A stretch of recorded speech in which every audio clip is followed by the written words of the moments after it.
Assalamualaikum. Hari ni kita nak tunjuk macam mana cara nak servis yang bermasalah batuk, sesama, asma. Kita boleh tengok macam mana cara nak servis dia. Ni carburetor enjin Yamaha. Kalau boleh bahagian angin ni ada satu skru kecil, ada spring. Kalau boleh jangan adjust adjust nanti angin dia lari. Buka bahagian atas ni, nampak tu. Banyak yang tersumbat. Kalau ni ada lubang halus je. Lebih halus daripada lubang jarum jadinya kena pastikan lubang tu tak tersumbat duduk dalam ni nampak ni.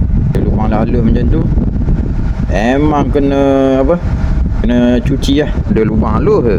Tak pernah nampak, jadi saya buka. Okey, nampak tu ada lubang halus. Lubang tu besar lubang jarum je. Bila kita suluh dengan lampu dia ada cahaya.